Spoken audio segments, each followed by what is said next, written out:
안녕하세요. 이제 2022년 4월 CSR 포럼을 시작하겠습니다. 시간이 되어서 이제 시작을 하겠고요. 저희 CSR 포럼은 기업의 사회적 책임에 대해 함께 공부하고 발전해 가자는 취지에서 2014년 설립된 순수 민간 단체입니다. 현재 약 150개 기업, 또 600여 명이 등록하셔서 활동하고 계십니다. 오늘과 같은 포럼을 통해서 기업, 비영리기관, 그리고 정부가 함께 나누고 또 연대하는 모임을 계속하고 있습니다. 먼저 인사드리겠습니다. 오늘 사회를 맡은 정영롱입니다. 저는 이달부터 CSR 포럼 사무국장으로 일하게 되었습니다. 공식적으로 첫 번째 인사드리는 자리인데요. 네, 영광으로 생각합니다. 이번 CSR 포럼은 우리나라 민간 자원봉사를 선도하고 계신 대표적인 민간단체 한국자원봉사 문화와 함께해서 그 의미가 더 크게 다가옵니다. 오늘 포럼에는 많은 분들이 참여하셨는데요. 기업에서 100여 개 넘는 기업, 또 100여 개 넘는 비영리 조직, 총 이제 200여 분의 기관에서 신청을 해주셨고요. 지금 이제 100분이 좀 넘는 분들이 들어와 계시네요. 계속해서 이제 들어오실 걸로 보입니다. 오늘 포럼의 시작을 알리는 CSR 포럼과 한국자원봉사문화의 두 분 이사장님의 환영사를 먼저 듣도록 하겠는데요. 먼저 문형구 CSR 포럼 이사장님의 환영의 말씀 듣겠습니다. 네, 방금 소개받은 그 CSR 포럼의 이사장을 맡고 있는 문형구입니다. 글쎄 이게 아주 우리 CSR 포럼을 오래간만에 하니까 또 좀 낯설기도 합니다만 어쨌든 오늘 계기로 해서 좀 더 포럼이 더 활성화되기를 기대해 봅니다. 여러분들 다 아시다시피 ESG에 관한 논란은 굉장히 많습니다만 우리가 지속적으로 관심을 가지고 고민해야 될 이슈이면 틀림없습니다. 왜냐하면 ESG는 근본적으로는 우리가 함께 행복한 삶을 누릴 수 있는 그런 지속 가능한 지구를 만들기 위한 집합적인 노력이기 때문에 그렇습니다. 물론 그 ESG의 출발이 투자자의 관점에서 시작을 하긴 했습니다만 근본적으로는 우리가 함께 잘 살자는 것이죠. 그런 점에서 보면 자원봉사 활동도 혼자 잘 사는 것이 아니라 함께 힘든 사람과 또 좀 여유 있는 사람과 같이 고민하고 생각하고 좋은 지구를 만들기 위해서 노력하는 활동인 것이죠. 그런데 여러분도 아시다시피 팬데믹 상황 이후로 자원봉사 활동이 상당히 위축되어 있습니다. 그래서 오늘 지금까지 그 ESG 활동에 관련된 논의가 거대 담론에 좀 치우쳤다면 오늘은 조금 더 현실적으로 실천 가능한 그런 측면에서 ESG와 자원봉사 활동을 어떻게 연결시킬 것인지를 함께 고민하는 시간을 갖게 되었습니다. 여러분과 마찬가지로 저도 굉장히 큰 기대를 가지고 있습니다. 굉장히 어려운 주제인 건 사실인데요. 인사이트를 얻을 수 있을 거라 생각합니다. 오늘 이 세미나를 준비해 주신 특히 한국자원봉사문화의 강훈식 이사장님, 그리고 정의선 사무총장님, 감사합니다. 그리고 물론 CSR 포럼의 김도영 대표님, 또 새로 조인한 정영롱 사무국장님, 준비하시느라고 수고 많이 하셨습니다. 여러분 다시 한번 환영의 말씀을 드리면서 다 같이 기대를 해 보시도록 하죠. 예, 고맙습니다. 감사합니다. 이어서 강운식 한국자원봉사문화 이사장님의 환영의 말씀 듣겠습니다.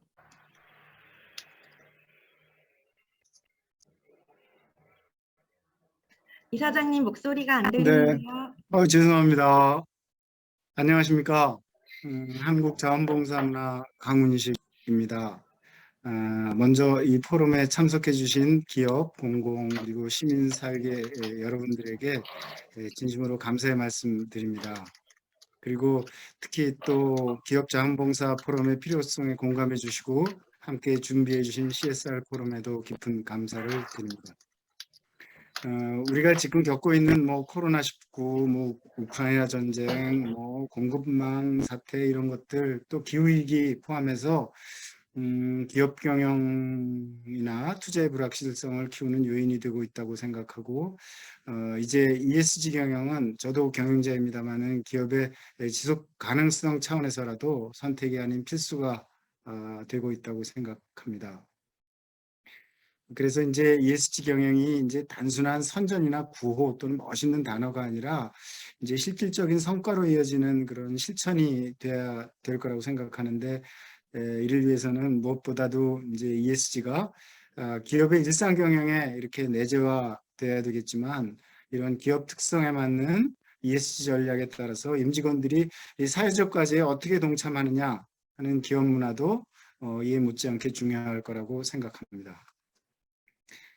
그동안도 이제 기업의 자원봉사 활동이 기업의 구성원들이 그 기업의 업의 특성에 맞게 어떤 사회적 과제에 적극적으로 참여하는 중요한 수단의 하나가 됐다고는 생각합니다. 그렇지만 ESG 경영을 추진함에 있어서 기업 차원의 자원봉사 활동을 통한 접근이 더욱 강조되는 어떤 요인이 되지 않을까, 또는 이유가 되지 않을까 하는 생각이 듭니다.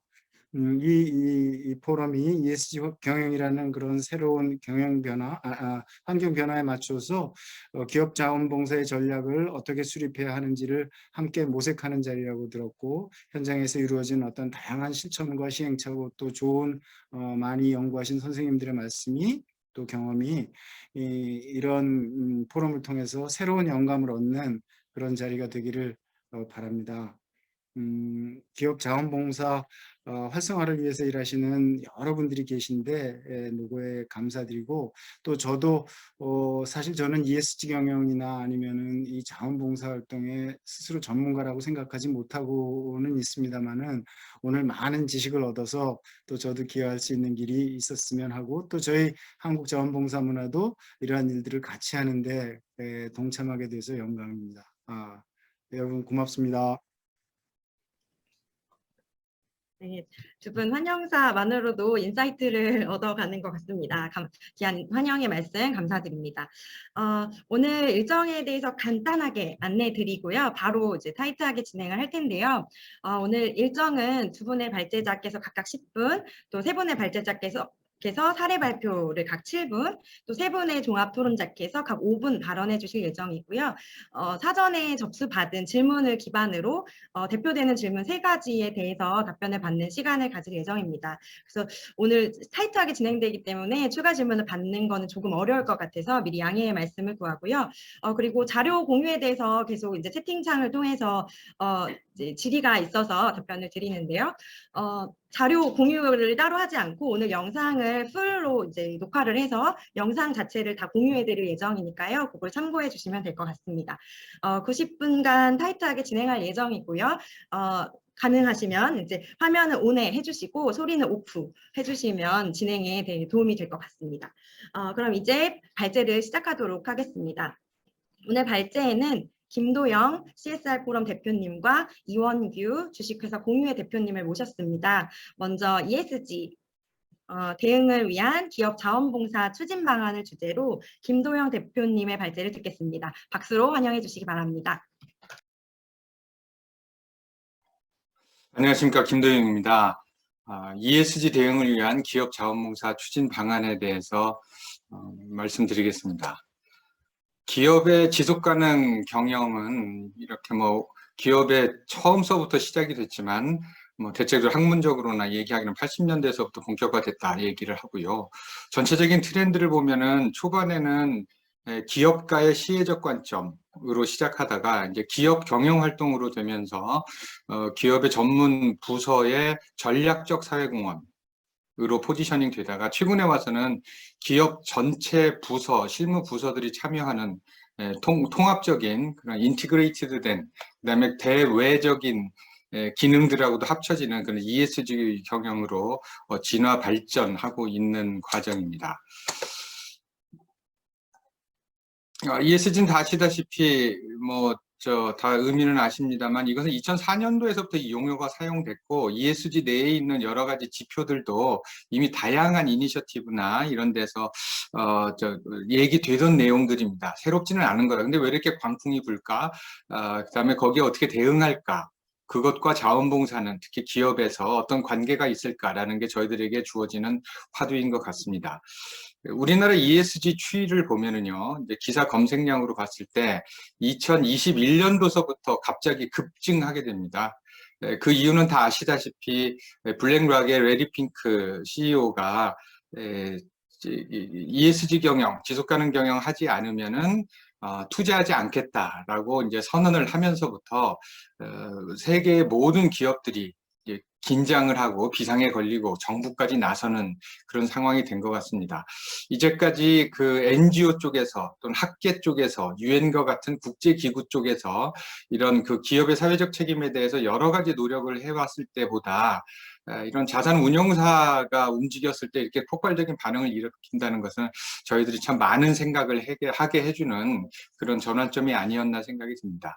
이런 것들은 이번 항목의 산업 분별 건수를 봐도 알 수가 있는데요. 금융이 제일 많이, 그 다음에 석유화학 같은 규제 산업 등이 ESG에 많은 참여와 관심을 벌이고 있습니다. ESG 경영 측면에서 활동 측면에서 보면은 사업 혁신, CSR 활동과 같은 내용들을 볼 수가 있고요. 이것들은 구체적으로 어떻게 실현할 것인가라는 관점이라고 보여집니다. 그래서 ESG는 단순히 이렇게 무브먼트로 아니면 선언으로 끝나는 게 아니고 돈이 움직이는 게 ESG 쪽으로 좀 많이 움직이고 있습니다. 저희 세상을 볼 때 돈이 움직이는 방향을 보면, 흐름을 보면 사람들의 마음을 읽을 수가 있는데요. ESG가 이제 굉장히 현재까지는 걷잡을 수 없는 이런 그 큰 흐름이 이루어지고 있다라는 것을 저희들이 볼 수가 있습니다.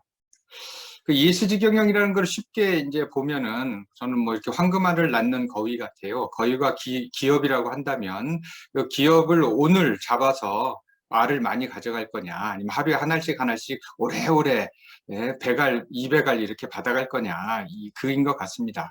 그래서 ESG 경영은 기업의 사회적 책임이라는 이런 대의적인 관점도 있지만 기업 현재의 재무적 가치를 그 미래의 가치를 위해서 투자하는 전략적인 경영 활동이고, 이건 지속 가능을 위한 경영 활동이다, 이렇게 볼 수가 있을 것 같습니다. 즉 현재의 재무 가치를 일부 희생해야 된다. 특히 이제 환경 영역의 그 희생이 굉장히 투자가 많이 되고 있어서 그것에 대한 밸런스를 또 기업은 어느 정도까지 투자하고 대응할 것이냐가 지금 뭐 현안인 것 같습니다. ESG에 대한 Z세대 인식조사를 조선일보 더 나은 미래에서 작년에 했습니다. 오늘도 지금 우크라이나 전쟁 지역에 취재 나가신 김시현 편집장님이 접속하고 이따 또 말씀도 해주실 텐데요. 그 조선일보 더 나은 미래에서 조사한 내용입니다. 왜 Z세대를 골랐냐면 그래도 가장 이해관계에 상관없이 좀 밸런스 있는 시각으로 볼 수 있기 때문이 아니었나 싶습니다.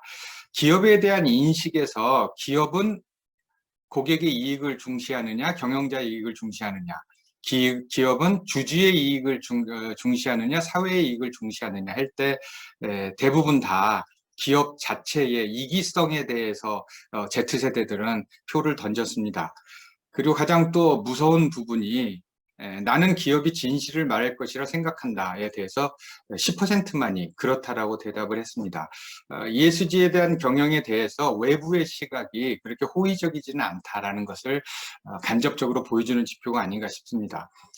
그리고 ESG 경영에 대해서 들어본 적 있나? 30% 들어봤다 이고요. 한국 기업들이 해결해야 될 중요한 이슈는 뭐냐?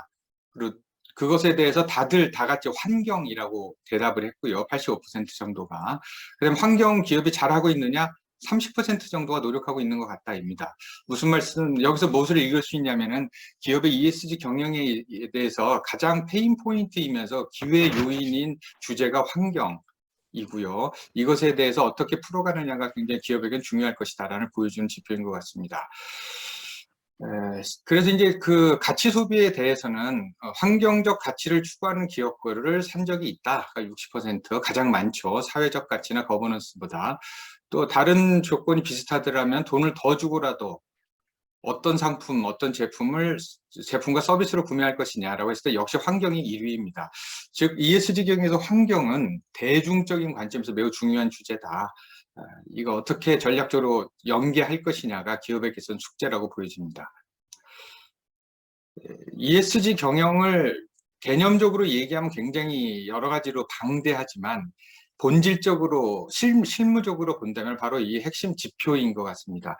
이 지표를 정량적으로 가급적 정리해서 지속가능 경영 보고서를 만들고 그것을 회사의 홈페이지에 공시하고 그러면은 자산운용사나 타 기관에서 그 자료를 무작위로 예고 없이 긁어서 분석해서 랭킹을 매겨서 투자를 할 것이냐 말 것이냐 이런 것들을 결정하게 되는데요. 그게 바로 이 지표입니다. 지표도 이제 그 회사마다 다 틀리지만은 뭐 그래서 저희 나라 이제 정부에서 이 가이드라인을 만들었습니다. 이게 뭐 어떤 의미인지는 또 여러 가지 해석이 있습니다만 아무튼 그래서 뭐 가장 중립적일 것 같아서 KESG 가이드라인에서 보면은 이렇게 환경에 이 SG에 대해서는 매우 다양한 관점 또 이 밑에 또 그 밑에 또 세부 항목들이 있습니다. 이게 ESG의 실체고요. 그렇다면 여기에서 보면 구성원 봉사 참여는 ESG 전체 항목에서 매우 작은 일부고요. 이건 보통 자원봉사 참여 인원이나 시간으로 이것을 측정하게 됩니다. 그것이 만들어진 사회적 가치까지는 아직 기업들이 못 간 상태가 많고요.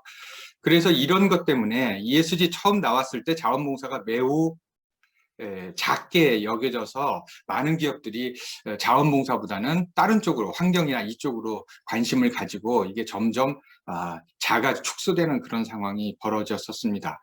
그런데 여기서 보시면은 이 환경사회 지배구조 이 모든 항목들을 기업이 측정하고 관리해야 되는데요. 이것은 단순히 CSR 조직 또는 ESG 조직에서 할 수 있는 것이 아닌 전사에 있는 사업부서들이 모든 부서들이 참여하고 관심을 가지고 만들어 가야 되는 그런 활동들입니다. 그러다 보니까는 이제 중요한 것이 어떻게 하면은 전사 구성원들을 힘을 모아서 ESG라는 매우 미래지향적인 그 미래 투자적인 활동에 그들의 역량을 투여할 것인가.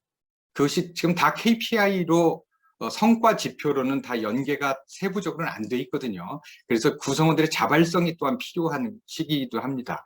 그렇다면 구성원들이 이런 그 사회를 위해서, 공익을 위해서, 사회 문제를 위해서 자신의 업무를 어떻게 개선할 것인가 하는 모티베이션이 생겨야 되는데요. 그것이 이제 기업들에게서 매우 큰 숙제입니다. 그러다 보니까 이제 기업들에서는 이런 여러 가지 챌린지, 캠페인 등을 합니다. 왜 그러냐면은 전 페이지에서 말씀드렸듯이 ESG 경영의 핵심은 ESG 조직 문화, 즉 구성원들이 얼마나 관심을 가지고 얼마나 참여하느냐입니다. 외부 전문가나 담당 부서가 할 수 있는 것은 처음에 틀을 만드는 프레임 짜는 것 정도고요. 실질적인 성과는 각 부서에서 나오기 때문에 이렇게 다양한 캠페인 등을 통해서 구성원들의 참여를 하면서 조직 문화를 활성화시키기 위한 노력들을 각 기업들은 하고 있습니다. 여기 사진에서 보시는 것처럼 대부분의 기업들이 하고 있는 것은 환경 관련된 내용입니다. 탄소, 배출 절감하는 거, 또 업사이클링, 리사이클링 이런 활동들에 참여를 하고 있는 것은 환경에 가장 관심이 있어 하는 주제라는 것과도 무관하지 않은 것 같습니다. 그래서 ESG의 핵심, 즉 성패 요인은 ESG 기업 문화라고, 조직 문화라고 말씀을 드렸었는데요.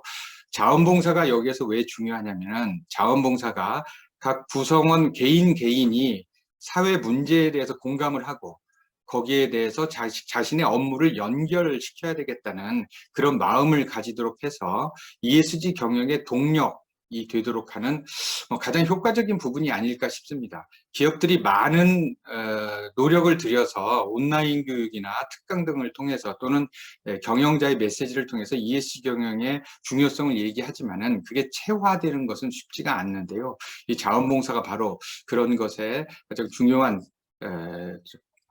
방법이 아닐까라고 얘기들이 되고 있습니다. 이런 그 새로운 형태의 자원봉사 모델을 개발하는 것이 이제 ESG 경영 환경 내에서의 기업 자원봉사에 나아갈 길인 것 같습니다. 그 새로운 자원봉사 모델을 개발하는 것은 무엇이냐? 뭐 예를 들면은 환경과 관련돼서 뭐 올해 메일을 지우면 지구를 지킨다. 서버들의 전기 부하를 줄이는 것, 이것도 자원봉사로 지금 프로그램으로 운영되고 있고요. 또 이렇게 걸으면서 그것을 나무를 심는 것, 또 가족 플로깅, 이거는 뭐 재미있게 자원봉사하는 것과 건강도 챙기면서 또 나무도 심는 뭐 이런 것들이죠. 또 온라인 자원봉사 활동도 있습니다. 이것들은 뭐 작년서부터 매우 이 재작년서부터 활발하게, 특히 한국자원봉사 문화에서는 다양한 프로그램들을 실험하고 확산시키고 있는데요. 이런 것들입니다. 결국 새로운 자원봉사 모델의 키워드는 환경에 대한 것, 펀, 볼런테인먼트와 같은 개념이죠. 그다음에 온라인을 활용한 이런 자원봉사 모델이 아닌가 싶습니다. 두 번째로는 이제 자원봉사 성과 측정입니다. 왜 성과 측정이 중요하게 됐느냐? 아까도 말씀드렸듯이 ESG 경영의 실무적인 것은 지표입니다. 그래서 거기서 정량적인 것을 뽑아내 산출해내야 되는 것이고요. 그 다음에 돈의 흐름이 이제는 돈을 쓰는 게 아니라 돈의 흐름을 만들어내는 데 중요한 요소이기 때문에 관리하기 위해서는 정량적 평가가 중요합니다. 그래서 자원봉사 성과에 대한 측정들이 관심이 높아지고 있고요. 2018년도부터 한국자원봉사 문화에서는 이런 것들을 개발해 왔었고요. 최근에는 한국중앙봉사센터에서 SROI를 금전적으로 환산하는 것까지 이루어져 왔습니다. 기업에서도 열심히 하고 있습니다. 이 부분이 조금 아까도 말씀드렸듯이 딜레마가 될 수도 있고 여러 가지 의미를 내포합니다. SKI 같은 데서는 자원봉사를 1년 동안 했던 것을 사회적 가치로 환산해 보니 6억 원 정도 되더라입니다. 두 가지 의미 있습니다. 펴주세요. 죄송합니다. 네. 속도를 조금만 아, 예. 죄송합니다. 그래서 성과 측정하고요. 그다음에 협력 모델. 죄송합니다. 제가 빨리 한다고 했는데 협력 모델이 중요해집니다. 왜냐하면 기업이 혼자 할 수 없기 때문입니다. 그래서 이게 다양한 전문 기관들과 파트너십 굉장히 중요하더라. 특히 자원봉사를 잘하는, 기업을 잘 이해하는 기관들과의 협력이 중요합니다. 마무리하겠습니다. 아까도 말씀드렸듯이 ESG, 그린 워싱에 대해서 저희 기업 밖에서는 굉장히 민감하게 저희들을 와칭하고 있습니다. 왜 그러냐면은 그동안의 사회공헌, 그다음에 CSR, 또 CSV 이런 것들이 다 한동안에 바람이 일어났다가 지금은 흔적도 없이 사라진 것처럼 보이고 이제 또다시 ESG 광풍이 일기 때문에 신뢰하지 않을 수도 있습니다. 그래서 이런 것들을 불식하고 기업이 용어는 바뀌더라도 기업의 사회 책임이 다하도록 하기 위해서는 이런 ESG가 나왔을 때 ESG의 조직 문화를 만들고 또 지역사회와의 이런 공감 또 동반 성장 이런 것들 만들면서 기업의 진정성을 키워가는 새로운 기업 자원봉사 활성화, ESG를 붙이든 않든 그런 것들을 계속 만들어 가야 되리라고 생각이 듭니다. 네, 감사합니다. 네, 오늘 발제해 주신 김도영 대표님께 박수 부탁드립니다. 제가 귀한 발제 중에 이 시간에 제가 쫓겨가지고 중간에 인사이트를 자꾸 방해해드려서 너무 죄송한 말씀을 드리고요. 그래서 다음 발제자님부터는 제가 심하게 고개를 끄덕거린다 하면 시간이 다 되었구나 이렇게 아시고 시간을 좀 맞춰주시면 좋을 것 같습니다. 다음 발제는요. 네, 이어서 ESG 적용 기업 자원봉사 성과지표 개발을 주제로 이원규 대표님의 발제 듣겠습니다. 박수로 환영해 주시기 바랍니다.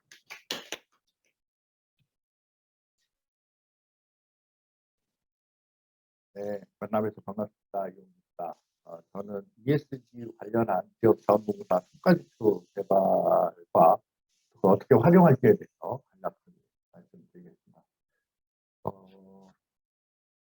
이용 대표님께서 이미 성과지표의 중요성을 말씀을 하셨고요. 그거에 따라서 성과지표를 뭐로 구성하고 어떻게 결과가 나올지를 제가 간단하게 마지막에 소개하면서 발표를 마치겠습니다. 먼저 저희가 이제 자원봉사에 대해서 아쉬운 부분이 뭐냐면 참여율이 낮은 부분이거든요. 근데 기업이라고 하는 곳에 자원봉사가 함께 활성화됐다가 현황이 어떤지, 실태가 어떤지, 또 어떤 기여를 하는지가 참 부족해요. 실제로 자원봉사를 보면 누가 뭐 소개를 하든지 아니면 직장을 통해서 시작을 하든지 이런 부분이 자원봉사를 참여하게 하는데 많은 기여를 합니다. 근데 우리나라 보면 기업의 수도 한 75만 개 되고 봉사하시는 분도 천만 명이 넘고 전국적으로 중소기업까지 분포가 돼 있기 때문에 저는 이번 포럼이나 이런 걸 통해서 자원봉사와 기업계가 참 결합이 돼서 파트너십을 가지고 ESG를 자원봉사를 풀어가는 그런 계기가 되기를 한번 기대를 가져봅니다. 제가 볼 때 기업이 CSR이나 자원봉사를 할 때는 예전에는 기업이 하고 싶은 걸 했습니다. 사장님이 하고 싶은 걸 많이 했죠.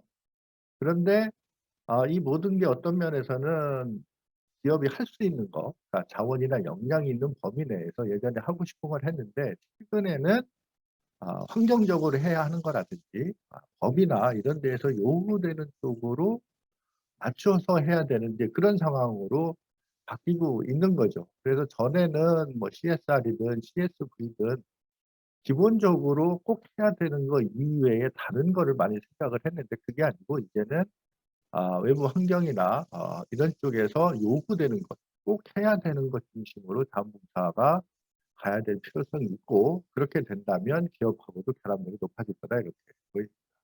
앞에서도 말씀을 하셨는데 이제 그 CSR이나 자원봉사의 핵심적으로 고려하는 요소는 우리가 잘 아는 그 MDG에서 출발한 SDG하고 지금 나는 ESG가 될 것 같아요. 뭐 공기업이나 아니면 공공기관에서는 사회적 가치 창출법이 있기는 했었는데 아마 이거는 이제 정부가 바뀌면서 줄어들 가능성이 사라질 가능성이 있지만 여기에서도 여전히 11월 환경 보전이라든지 약자 통합이라든지 이런 부분에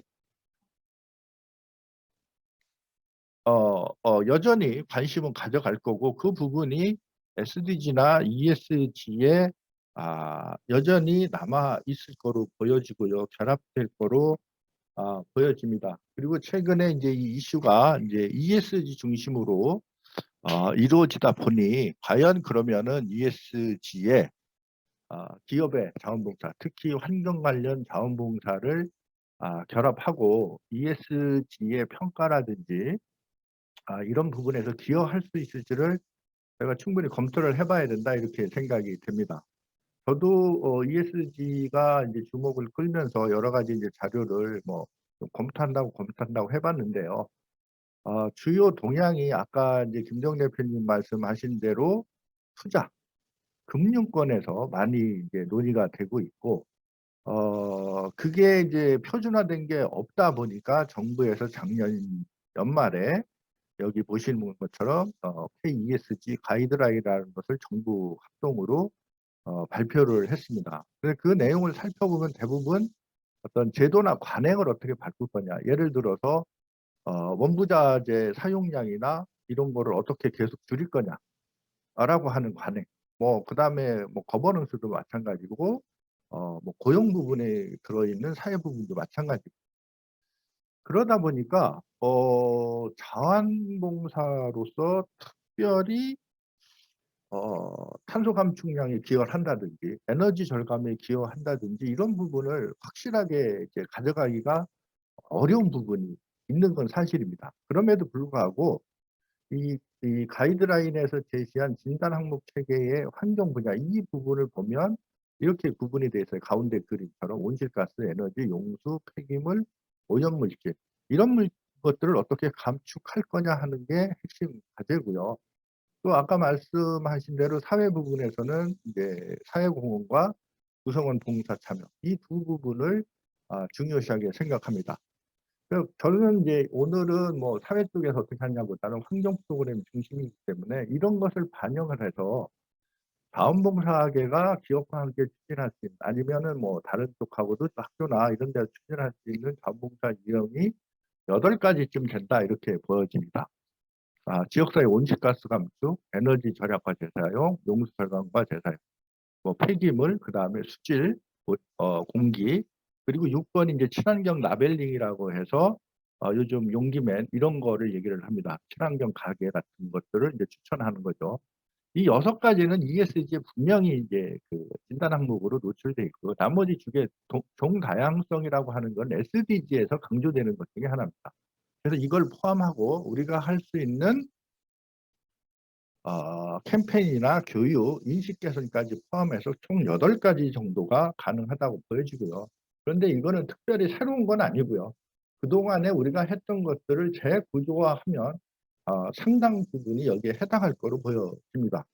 그래서 결국 모든 자원봉사 프로그램이 환경 중심으로 해오던 것, 기획하던 거는 제가 보기에는 그냥 ESG에 이의 일정 부분 기여하고 있다라고 이제 평가가 되고요. 그럴 경우 이 성과가 있었다는 걸 어떻게 증명할 거냐 하는 게 이제 저희 과제가 되는 거죠. 성과가 있다고 하는 거는 첫 번째는 지역사회에서 전체적으로 얼마나 환경 부분이 변했냐 이걸 보겠죠. 예를 들면은 대기 오염 정도가 얼마나 떨어졌냐 이런 게 되겠죠. 그게 이제 매크로한 기준이고요. 중간에 이제 메저한 부분은 단체나 조직, 기업 입장에서 뭐 이 환경에 대한 인식이 커졌다든지 투자가 커졌다든지 환경 해결 능력이 커졌다든지 이런 부분들을 얘기할 거고요.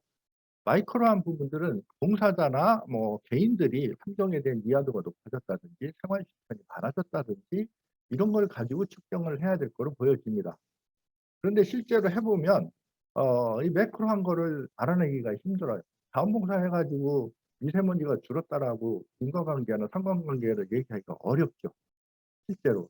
그러나 그럼에도 불구하고 저희가 그런 노력을 해서 자원봉사가 ESG에 기여하고 있고 앞서고 있다는 걸 보여줘야 될 거고요. 그러려면 여기 왼편에 오른편에 보시는 것처럼 기존 자료와 내용과 금방 말한 사회지표하고 연결을 해서 실제로 자원봉사가 환경 문제에 기여했다라는 걸 증명할 수 있었으면 좋았을 텐데 그것까지 못 가더라도 직접 관찰이나 이런 거 표본조사, 델파이, 심층 면접 이런 방법으로 성과를 측정해야 될 거로 보여집니다. 그래서 저희가 한 3, 4개월 고민을 해가지고 만들어낸 지표가 이렇습니다.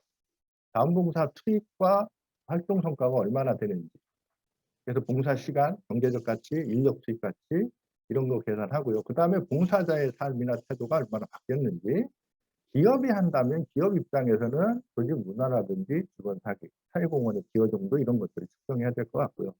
더 중요한 게 결국은 ESG를 통한 환경 분야에서의 변화, 성과가 있느냐. 그리고 S 부분, 사회적 성과, 아까 그 김정 대표님 구성 봉사 참여라고 했는데 그런 걸 포함을 해서 E와 S 부분에 우리가 실질적으로 기여한 부분을 측정을 하고 가능하다면 많은 것들이 실제 탄소 감축, 에너지 절감을 양적으로 톤수든 킬로그램 수로 이렇게 측정해내는 게 필요하고 저희가 그것이 가능하다라고 저희가 그래서 성과 지표를 만들었습니다. 그래서 이 지표 툴들은 현재 저희가 다 가지고 있기 때문에 만약에 원하신다면 저희가 이제 공유할 수 있는 그런 상황이 될 것 같습니다. 특히 이 액션 체크리스트 같은 경우는 저희가 한 30개, 40개 정도의 항목에 대해서 실제 탄소 감축약을 국제기구나 연구소나 이런 데서 발표한 거를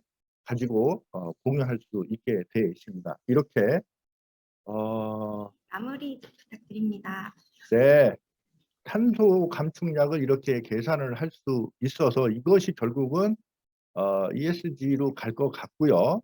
이렇게 측정을 하고 나면 결과적으로 이 왼쪽에 보시는 것처럼 자원봉사 자체의 성과 측정도 되고 조직한테 얼마나 도움이 됐냐도 측정이 가능할 거고 환경 부분에서 ESG의 모범 교진이나 가이드라인에 얼마나 대응했느냐, 실제 탄소를 얼마나 감축하는 데 기여했느냐, 나무 몇 개 심었냐 이런 것까지 다 포함해서 성과 지표로 나타내고 설문을 통해서는 봉사자나 기업의 사회적 성과를 인식 차원에서도 요 큰 표로 정리해낼 수 있을 거로 보여집니다.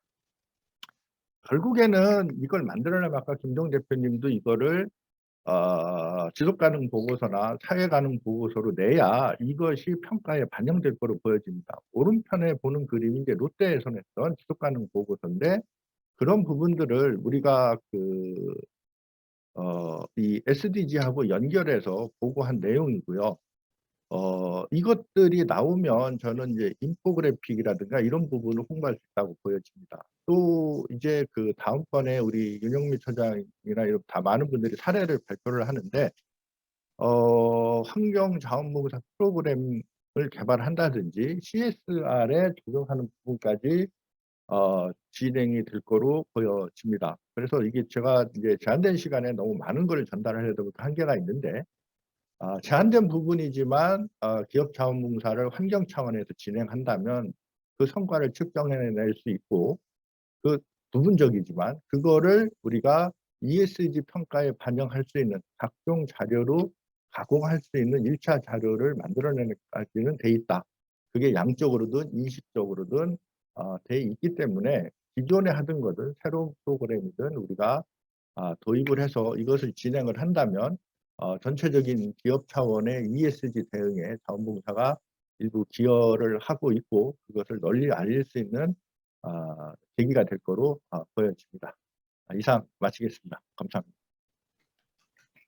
귀한 발제 해주신 대표님께 박수를 보냅니다. 이제 발제에 이어서 기업의 사례를 청해 듣고자 하는데요. 먼저 CJ 진로사람책 자원봉사 성과지표 적용 사례를 주제로 김도균 CJ 나눔재단 부장님 모시겠습니다. 큰 박수 부탁드립니다.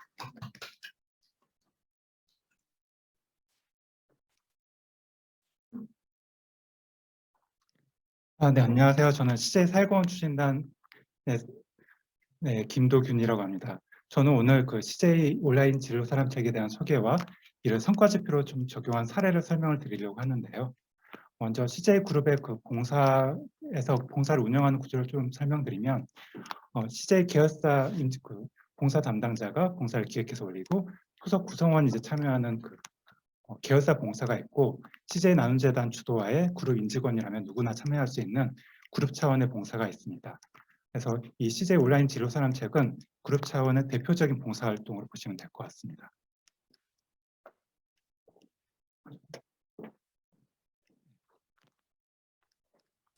네, 먼저 약간 봉사의 주체인 CJ 나눔재단에 대해서 좀 소개를 해드리면, CJ 나눔재단은 아동과 청소년이 동등한 그 기회를 가지고 건강하게 성장하는 것을 목표로 2005년에 설립된 사회복지재단이고요. 좀 성장 단계에 맞는 그 프로그램들을 운영을 하고 있습니다. 그래서 초등학생들에게는 문화 콘텐츠 향유 기회를 지원하는 공부방 문화제한 사업을 하고 있고, 중학생, 고등학생 대상으로는 문화 창작 활동과 경험을 지원하는 청소년 문화 동아리 활동을 하고 있습니다. 그리고 좀 가능성이 있는 고등학생 그리고 대학생 대상으로는 장학 사업을 하고 있고요. 그리고 이제 창작자 레벨에 이제 도달한 그런 친구들은 그 CJ 문화재단과 CJ 계열사를 통해서 좀 그 문화 생태계에 좀 진출할 수 있도록 지원을 하고 있습니다. 이 중에서 가장 대표되는 사업이 그 청소년 문화 동아리인데, 작년 기준으로 봤을 때 219개 동아리가 참여를 했고 약 2,000여 명의 그 청소년이 참여를 했습니다. 그리고 174명의 그 멘토단이 직접 교육에 참여를 해서 그 창작 활동을 할 수 있도록 지원을 하고 있습니다. 이 프로그램이 처음에 만들어질 때 저희가 좀 고민했던 게, 이게 아무래도 대면 교육을 좀 기본으로 하다 보니까 서울 경기 지역의 학생들이 한 90% 이상 되더라고요. 그래서 지방 학생들을 위한 프로그램을 어떻게 하면 좀 만들 수 있을까 고민을 하다가 저희가 그 기존에 진로 멘토링을 했던 걸 좀 지방으로 확대하면 좋겠다라는 생각이 들었고, 그래서 좀 전국의 학생 프로를 가지고 있는 한국자원봉사 문화와 함께 CJ 온라인 진로 멘토링 사업을 좀 시작하게 되었습니다.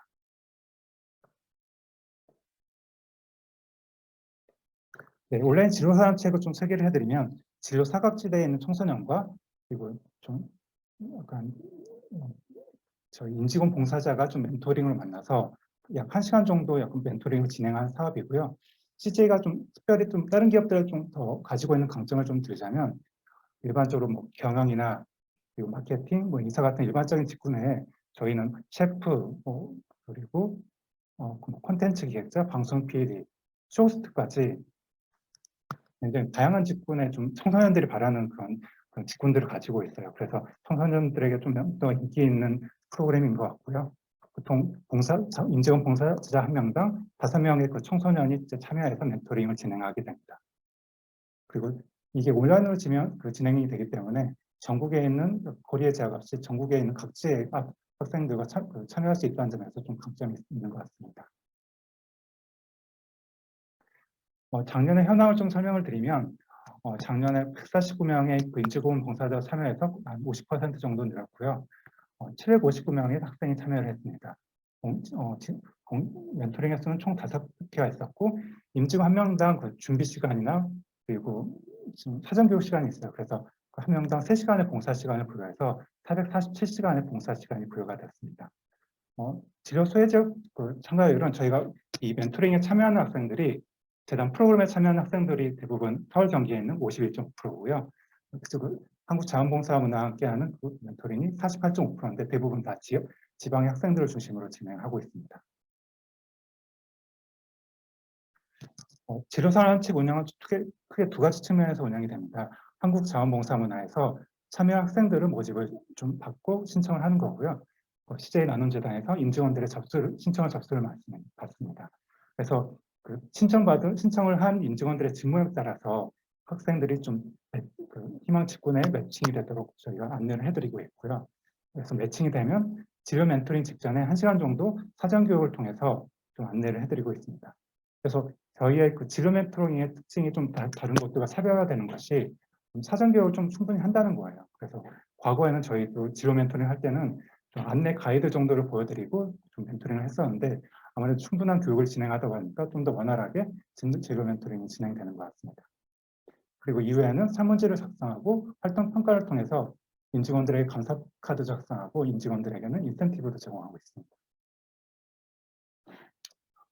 이해관계자를 좀 설명을 드리자면 일단 기본적으로 CJ 임직원이 있고 그리고 한국자원봉사에서 교육청과 연계해서 학생들을 모집을 하게 됩니다. 그리고 이 진로 멘토링 봉사 프로그램이 좀 원활하게 진행될 수 있도록 대한민국 대학생 교육기부단이 좀 약간 자원봉사로 참여를 해주고 계십니다. 제가 그래서 그 작년에 진행했던 그 진로 멘토링을 좀 성과 분석을 해봤습니다. 그러니까 기존에 받는 그 만족도 조사와 함께 인터뷰도 진행하고 FGI 그리고 소감문 이런 걸 통해서 좀 종합적으로 평가를 해봤는데요. 특히 수혜자 성과, 프로그램 성과, 봉사자 성과, 교육 사회 성과, 회사 성과 이렇게 5개 측면으로 좀 분석을 했고요. 성과지표 전 영역에서 4.1 이상으로 좀 균형 있는 높은 성과를 기록했습니다. 특히 수혜자 성과가 가장 높은 점수를 기록했는데 도전의 학습의지 제고, 진로 정보 습득, CJ 호감 이런 성과를 기록한 것 같습니다. 그래서 저희가 분석했던 연구 결과를 정부 부처에 만든 이 KESG 가이드라인을 정리를 해볼 수 있을 것 같습니다. 그래서 참여했던 학생들 기준으로 보면 진로 소외 지역 참가율이 48.5%에 이를 정도로 각 지역별 다양한 지역들에서 이제 참여를 했다는 걸 좀 보여줄 수가 있고요. 이 프로그램 활동의 만족도, 학습 의지 제고, 기업 이미지 제고, 진로 정보 습득 이런 것들에 대한 만족도를 저희 ESG 가이드라인 기준에 따라서 보여드릴 수 있습니다. 참여했던 봉사자 기준으로도 정리를 할 수 있습니다. 인사 HR부터 시작해서 다양한 직무들의 인증에 참여했다는 걸 좀 보여드릴 수가 있고요. 회사에 대한 애정, 직업적 자부심, 청소년에 대한 이해 이런 부분에서 임직원 봉사자의 만족도를 좀 보여드릴 수가 있습니다. 마무리 부탁드립니다. 네, 그래서 이제 마무리 장표인데요. 그래서 성과 분석의 좀 시사점을 좀 보자면 저희가 이거는 좀 초중등 진로교육 현황 조사랑 좀 비교를 해봤습니다. 그래서 다른 진로 프로그램과 비교해봤을 때 CJ 온라인 진로 사람책이 전반적으로 훨씬 더 높은 만족도를 보였고요. 그래서 CJ 온라인 진로 사람책은 좀 봉사자와 수혜자가 모두가 만족하는 자원봉사 대표 프로그램으로 좀 자리매김하고 있습니다. 그래서 올해도 좀 작년보다 봉사 횟수도 늘고 임원분들의 봉사 참여도 좀 많이 늘릴 예정이에요. 그래서 좀 더 발전시키고 키워나가는 봉사 프로그램으로 만들어 나가겠습니다. 네, 감사합니다. 논의를 더 구체화해 주신 사례 발표에 감사드립니다. 다음은 현대모비스 자기주도 자원봉사와 ESG 연계 사례를 주제로 신창재 현대모비스 책임님 모시고 발제를 듣도록 하겠습니다. 박수로 맞아주세요. 안녕하세요. 저 현대모비스 CSV 전략팀의 신창재 책임입니다. 그리고 현대모비스 사례를 발표 기회를 주셔서 감사드리고요. 좀 스피디하게 진행하겠습니다. 이 사례는 베스트 사례라기보다는 저희가 그동안 많은 시행착오를 겪으면서 점점 ESG와 연계할 수 있는 방향성을 점점 맞춰가는 ING형 사례라고 보시면 되겠습니다. 일단 올해 지난달부터 저희 현대차그룹의 ESG 메시지가 새롭게 변경이 됐고요. 그 지속 가능한 미래를 향한 올바른 움직임이라고 저희가 이에 따라서 저희 현대모비스도 기존에 있는 대표 프로그램들을 다 리모델링하고 있고요. 그리고 운영 체계도 좀 더 고도화하는 작업을 하고 있습니다. 그리고 가장 중요한 것이 이제 임직원 동참 컨센서스를 강화하는 부분인데 이 부분이 저희 자기주도 자원봉사 활동을 하게 된 시작입니다. 네, 현대모비스는 그동안 뭐 수십억에서 100억대까지 여러 가지 대규모의 그 자원을 투입해서 이런 6대 모브들을 운영을 하고 있었는데요. 일단 기본적으로 저희가 그 새롭게 리뉴얼을 하면서 ESG를와 어떻게 연계시켜야 되나 그런 방향성을 맞추기 위해 그런 하드웨어적인 측면으로서는 가장 좋은 방법은 이런 여러 가지 국제적인 평가 기준을 고려하는 것입니다. ISO 그리고 DJS 같은 그런 평가 기준들을 고려하면 되는데 이런 평가 기준의 핵심적인 키워드는 어떻게 접근하느냐, 그리고 지역사회 공동체에 어떤 영향을 미칠 수 있느냐, 그리고 임직원들이랑 어떻게 참여시키고 소통하느냐, 그리고 투자적으로 얼마나 성과를 낼 수 있느냐, 그리고 어떻게 평가하느냐 이 부분들을 묻고 그리고 답을 내야 되는 것이 이제 국제평가의 기준입니다. 따라 저희 현대모비스도 이 기준에 맞춰서 다 리뉴얼을 지금 진행하고 있고요. 결정적으로 자기주도 자원봉사 활동을 시작하게 된 정말 진짜 원인은 사실은 오른편 보시면 나 때는 말이야 라고 이렇게 플랜카드 걸고 기부금을 전달하는 이런 형식이 뭐 저를 포함해서 그리고 저 위에 있는 분들의 뭐 대다수 인식이었습니다만 역시 블라인드의 위력은 좀 컸습니다. 그동안 이런 블라인드의 사원 대리급의 글이 올라왔었는데요. 오른쪽에 뭐 강제 활동은 왜 가게 하는 걸까요?의 핵심 키워드는 이제 강제징용이었고 그리고 오른쪽은 그 짬 때리기라고 해서 윗분들은 안 간다. 왜 밑에 사람들과 보내냐 그런 불만글들이 올랐죠. 이래서 좋은 활동은 다 좋은 거라는 기본적인 그런 인식을 완전히 뒤바뀌어서 당시 CEO가 그럼 자원봉사 활동은 임직원과 함께 같이 동참할 수 있도록 만들었으면 좋겠다. 그리고 임직원이 참여할 수 있는 문화로서 만들 수 있는 방안을 강구해라라고 해서 저희가 새롭게 자원봉사 부분을 리뉴얼하기 시작했습니다.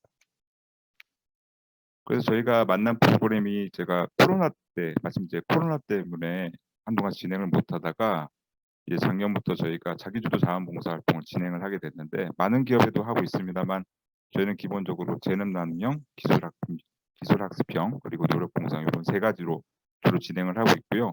팀당 한 300만 원 정도 가량 예산을 책정해서 지원을 하고 있습니다. 저희가 자동차 부품 산업을 선도하고 있는 기업이기도 한데요. 이런 자동차 산업을 하면 이제 공대, 기계 이런 느낌이 많이 드시겠지만 저희 6대 프로그램도 기존에는 저희 기업 역량을 사용하거나 그리고 저희랑 관련 있는 거 전략적 사회공헌이라는 이름하에 그런 사업들을 많이 했습니다. 그러나 자기주도 자원봉사 같은 경우는 이렇게 대관령 산속에 새집을 제작하고 설치하는 활동 그리고 생분해 빨대를 만들어서 배포하는 활동도 할 수 있었고요. 그리고 청소년 코딩이나 그리고 전문 기술을 활용한 PC 수리도 지원해 줄 수 있었습니다. 이런 활동이 또 가능할 수 있는 이유는 또 좋은 파트너를 또 만나야 되는데요. 우선 아무리 자기가 하고 싶은 활동을 신청을 하더라도 이걸 어떻게 해야 될지 누구랑 컨택을 해야 할지 잘 모르는 경우가 그리고 막연한 경우가 대부분입니다. 그래서 협력 파트너를 잘 만나게 되면 어떻게 누굴 얼마나 그리고 어떻게 컨택하고 어떤 일정을 진행할지를 도움을 받을 수 있기 때문에 이 부분에 대해서는 좀 전문가의 조력이 상당히 필요했었습니다.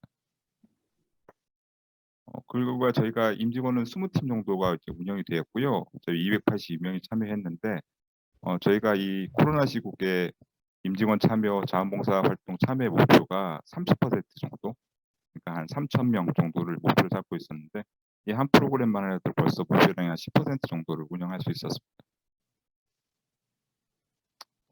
덕분에 이건 또 환경 경영 쪽이랑 요즘 한참 그 ESG랑 연계시키면 어떤 아이템을 해야 될지 많은 고민들을 하시는데요. 그동안 대부분 환경 경영을 하면은 주로 뭐 종이컵 아끼기 뭐 이런 것도 많이 하고 있고요. 그리고 한편으로 이제 나무만 심으러 다닌다. 요즘 한 1년 그 신문 기사들 보면 대부분 어디서 나무 심기 활동을 했다. 주로 이런 환경 경영이랑 많이 런칭을 시킵니다. 따라서 저희 현대모비스도 그런 쪽을 많이 고민을 해봤는데 사실 기존에 하는 활동 외에는 크게 벗어날 수가 없었던 것도 사실이었습니다. 다만 빨대, 생분해 빨대라는 저희 현대모비스랑 친숙하지 않는 아이템도 자기주도 자원봉사 활동에는 얼마든지 할 수 있는 그런 활동이었습니다. 마이크 조금 더 멀리 해주시면 좋을 것 같고요. 이제 1분 남았습니다. 네. 네.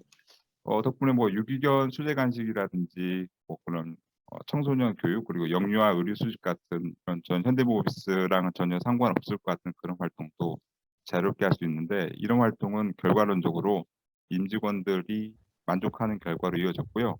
즉 한 번 안 해본 사람은 있지만 다시 해보고 싶다, 한 번만 해본 사람은 없다라는 일반적인 말도 적용될 수 있을 정도로 제 참여에 선순환 효과를 가져오고 있습니다.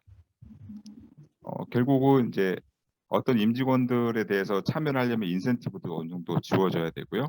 그리고 의사결정도 임직원 스스로가 결정적으로 주도적으로 할 수 있는 그런 구조로 지원을 해줘야지 가능했었습니다. 그리고 마지막 사례인데 이미 한 일반적인 기업들 중에 큰 기업들 중에서 한 10개 이상, 한 15개 정도 기업은 이 체계도 가지고 있을 것 같은데 기업에서 가장 중요한 거는 이사회 정기 보고가 아닐까 싶습니다. 저희 ESG 쪽 그리고 사회공헌 활동 실적 같은 경우는 이사회 내에 그리고 분기별로 해당되는 실적에 대해서 꼭 보고하고 피드백 받는 그런 프로세스를 가지고 있습니다. 그리고 앞으로는 저희가 좀 그간 이제 경영층에 대한 인식도 좀 바꿀 필요가 있고요. 임직원에 대한 인식도 바꿀 필요가 있는데 그 기초적인 거는 우리가 하는 활동에 대해서 어떻게 평가를 하는 것인데요. 숫자로 평가되지 않는 거는 결국 가치를 더 부여하고 재추진의 원동력을 좀 얻기 힘든 것 같습니다. 그래서 저희는 그동안 1년짜리 비용과 홍보 측면에서 성과 평가를 해왔다면 앞으로는 좀 투자와 자산 가치에 대한 그런 평가로 모델을 좀 전환하고 있습니다. 뭐 궁금하신 부분은 이따 토론 시간에 또 질문이나 또 해주시고요. 이상 현대모비스 발표를 마치겠습니다. 감사합니다. 네, 사례 공유 감사드리고요. 마지막으로 사례 발표 마지막으로 기업 자원봉사 활성화를 위한 협업 방안에 대해 자원봉사 문화 사무처장님 사례 발표가 있겠습니다.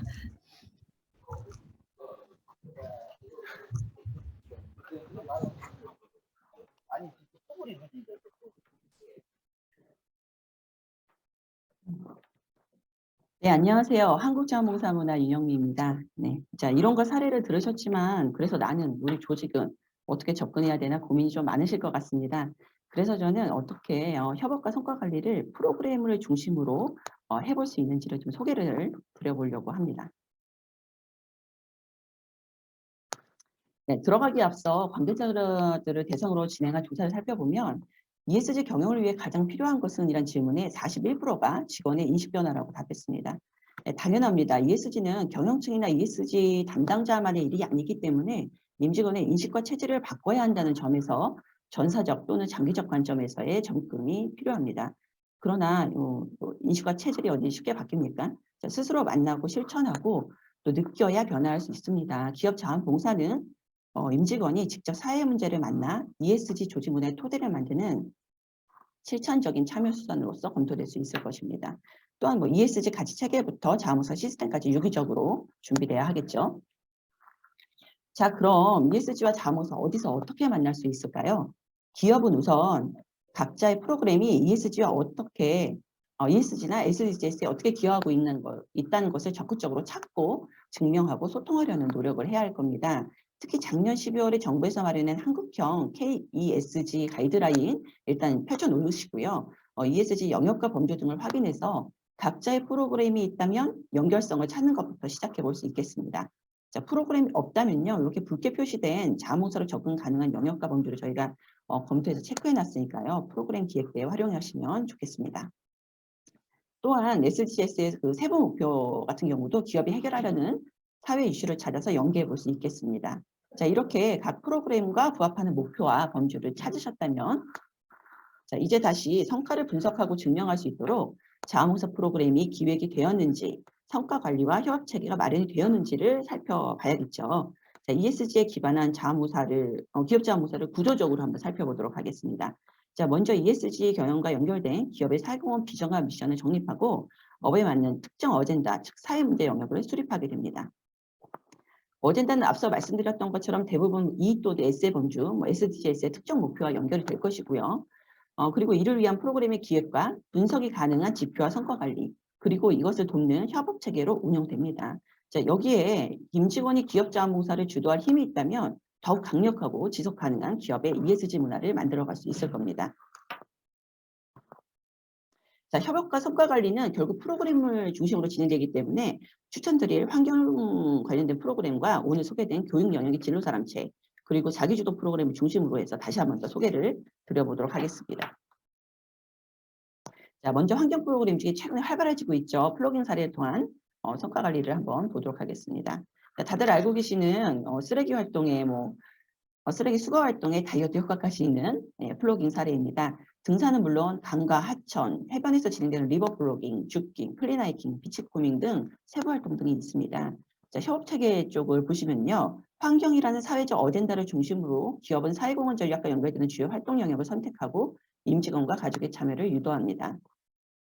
NPO는 환경에 대한 임팩트를 키우는 프로그램을 기획하거나 프로그램에 대한 컨설팅과 모니터링, 그리고 활동 데이터의 취합과 성과 분석 등을 담당해 볼 수 있습니다. 또한 기업과 어젠다에 맞춘 그 기업 자원봉사의 생태계를 만들기 위한 협업의 코디네이팅, 이것도 중요한 역할로 제시해 볼 수 있겠죠. 자, 뿐만 아니라 최근에는 이렇게 이타서울이라든가 플로깅을 위한 빅데이터 기반의 플랫폼들이 많이 나와 있기 때문에 임직원의 참여와 성과 관리에 활용해 보는 것도 도움이 많이 되실 것 같습니다. 자, 그리고 프로그램에 대한 성과 관리는 앞서 이영규 대표님이 발제해 주신 것처럼 자문사 활동의 가치에 대한 성과를 외부 공유할 수 있는 성과 체계를 수립하고 정량적으로 접근해 보는 것이 매우 중요합니다. 자, 예를 들면 투입과 활동에 대한 정량적인 분석, 봉사자, 기업, 지역의 변화에 대한 지표 정립과 설문이라든가 점수화 등을 통한 분석, 그리고 SDGs나 KESG 가이드라인의 진단 항목에 대한 매칭과 서술, 그리고 플로깅의 쓰레기 분리수거 등으로 인한 탄소 감축량과 같은 정량적 분석들을 진행해 볼 수 있겠죠. 성과를 더 유의미하게 평가하고 싶다면 지표별로 연간 또 중장기적으로 성과 목표를 설정해 보시는 것도 좋을 것 같습니다. 자, 다음은 플로깅을 진행한 A기업의 실제 사례를 앞선 성과 지표들에 맞춰서 참여 인원과 시간 등의 투입, 노동력에 대응한 경제적 가치 환산, ESG 항목에 부합하는 대응과 비율, 대응 수와 비율 등 이런 것들을 실제적으로 정량적 팩트로 체크해 볼 수 있는 성과 결과와 설문 점수나 FGI 등을 통해서 정성적인 평가의 결과를 체크해 볼 수 있는 성과 결과를 나눠서 정리를 해 본 것입니다. 이렇게 도출된 각종 성과 데이터는 보시는 것처럼 인포그래픽이나 도표, 서술 등을 활용해서 사업 보고서나 지속가능 보고서, 홈페이지 등에 적시해서 공식 자료로 활용하시면 되겠습니다. 네, 플로깅 사례를 들었지만 추천드릴 만한 다양한 환경 프로그램들은 많이 있습니다. 실내 정원이나 탄소 중립 캠페인, 플라스틱 제로, 가드닝과 나무 심기 이런 활동 등들을 저희 한국자원봉사 문화에서도 ESG에 대응하는 프로그램으로서 준비하고 있습니다. 특히 매핑 같은 경우는 임직원이 직접 미세먼지도 측정하고 개선도 해볼 수 있는 빅데이터 기반의 활동이라서 좀 관심 가져볼 만한 것 같습니다. 네, 다음은 교육 프로그램 중에 진로 사람책 사례를 통해서 협업과 한번 성과 관리를 살펴보도록 할게요. 자, 앞서 CJ 사례에서도 살펴보신 것처럼 진로 사람책 역시 교육이라는 어젠다를 중심으로 기업은 주요 활동을 수립하고 그룹 단위로 활동 참여를 유도할 수 있겠죠. NPO는 프로그램을 기획하고 관련 협업을 코디네이팅합니다. 또한 프로그램의 성과 향상을 위한 컨설팅이나 모니터링을 실시하거나 변화 목표에 대한 평가 지표를 수립하고 이와 관련된 데이터를 분석하는 역할도 해볼 수 있겠습니다. 네, 진로 산업체 역시 플러깅처럼 성과 관리가 가능합니다. ESG 가이드라인의 S형이 주로 해당될 수 있겠는데요. 해당 사회 문제인 그 청소년의 변화는 진로 격차 해소라든가 뭐 학생의 진로 영향 등을 지표로 저희가 정해서 분석해 볼 수 있겠습니다. 이 역시 플러깅처럼 정량 정성적으로 분석해서 각종 보고서나 홈페이지 공식 자료로 활용하시면 될 것 같습니다. 자, 다음은 자기주도 사례입니다. 자, 자기주는 방금 전에 현대모비스에서 살펴본 사례죠. 임직원이 직접 기획 운영하는 자원봉사 프로그램입니다. 임직원이 환경교육, 복지 등 관심 가는 분야에 맞춰서 팀 구성에서부터 활동 기획, 진행, 결과 보고까지 모두 스스로 하는 프로세스입니다. 기업은 이런 자기주도 봉사 가능하도록 지원 체계를 수립해서 참여를 유도하고 MPO는 임직원이 스스로 어젠다를 찾고 활동할 수 있게 코칭과 컨설팅, 모니터링하고요.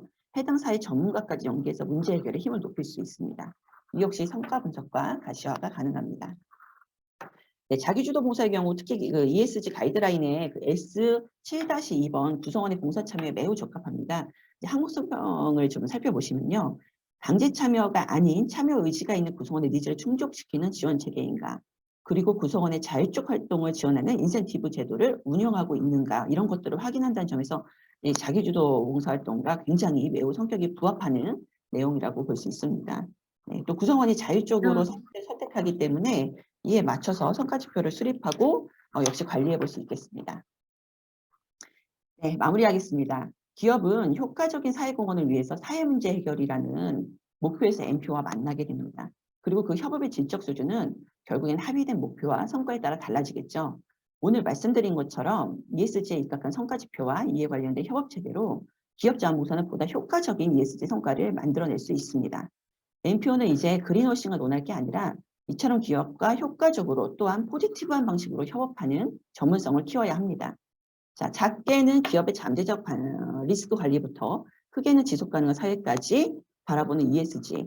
ESG 경영은 임직원이 각자의 자리에서 지속 가능한 사회에 대한 책임과 의무를 실천하는 것이기에 가장 전략적인 ESG 경영은 아마도 임직원이 ESG를 향해서 스스로 진화하는 조직 문화를 만드는 것이 아닐까 싶습니다. 임직원이 주도하는 기업 자원봉사로 지속 가능한 ESG 조직 문화를 만들 수 있습니다. 그 길을 저희 한국자원봉사 문화도 함께 고민하면서 가도록 하겠습니다. 이상입니다. 네, 사례를 공유해 주신 세 분의 발표자께 박수 부탁드립니다. 앞선 발제와 사례를 토론자분들께서는 어떻게 들으셨는지 궁금한데요. 먼저 러시아와의 전쟁으로 매우 위험한 지역인 우크라이나에 취재차 가 계신 김시원 편집장님을 첫 토론자로 모셨는데요. 어려운 상황에서도 참석해 주셔서 너무나 감사를 드립니다. 그럼 먼저 김시원 편집장님 모셔서 토론 의견 듣도록 하겠습니다. 네, 음소거 해제 부탁드립니다. 네, 안녕하세요. 잘 들리시나요? 네네. 저는 조선일보 더나은밀의 김시원 편집장입니다. 제가 아까 방금 말씀해 주신 대로 저 우크라이나 난민 취재차 지금 해외에 와 있고요. 뭔가 좀 더 기자 같고 현장감이 느껴지지 않습니까? 그래서 사실 지금 우크라이나 안에는 못 들어가고 그 루마니아 국경 쪽에 와 있고요. 루마니아와 우크라이나 국경 쪽에 와 있고 국경 바로 앞에 있는 호텔에서 지금 이 포럼에 참여하고 있습니다. 지금은 한 오전 10시 정도 됐고요. 요 끝나고 바로 이제 또 국경 쪽으로 가서 들어오는 난민들 취재를 할 예정입니다. 저희 어쨌든 포럼에 이렇게 또 귀한 토론을 불러주셔서 감사드리고 저희 매체에 대해서 간단하게 잘 모르시는 분도 있을 것 같아서 말씀드리면은 저희는 이제 사회 문제를 해결하는 다양한 방식 그리고 과정 그리고 더 나은 세상을 만들기 위해서 노력하는 사람들에 대한 이야기를 주로 기록하는 매체라고 할 수 있고요. 기업이나 NGO 또 시민단체, 공익재단, 사회적 기업, 임팩트 투자 뭐 이런 굉장히 다양한 영역을 다루고는 있는데 결국에는 세상을 좀 더 나은 것으로 만든다는 목표로 활동하는 모든 조직들의 스토리를 소개한다라고 보시면 될 것 같습니다. 여기가 지금 인터넷 상황이 어떨지는 모르겠어서 조금 걱정이 되긴 하는데 계속 말씀을 드리면 사실 제가 자원봉사에 관심을 가진 본격적으로 원래도 관심이 있었지만 지난해부터 굉장히 관심이 높아졌고 팬데믹을 겪으면서 공익적인 활동에 대해서 자발적으로 참여하는 시민들의 활동이 온라인이나 이런 거를 만나서 조금은 다른 방향 그리고 훨씬 자유롭고 색다른 방향으로 나타나고 있다는 느낌을 여러 차례 받았고 스스로 활동을 하기도 하고 자기 스스로 모금도 하고 쓰레기를 줍고 여러 가지 어드버커시 활동도 하면서 아무 대가 없이 이런 활동을 하는 게 늘어났고 이렇게 누가 시키지도 않고 누가 뭔가 주도해서 이렇게 하자라고 한 것도 아닌데 임팩트는 훨씬 더 크다는 게 굉장히 저는 신기하게 느껴졌습니다.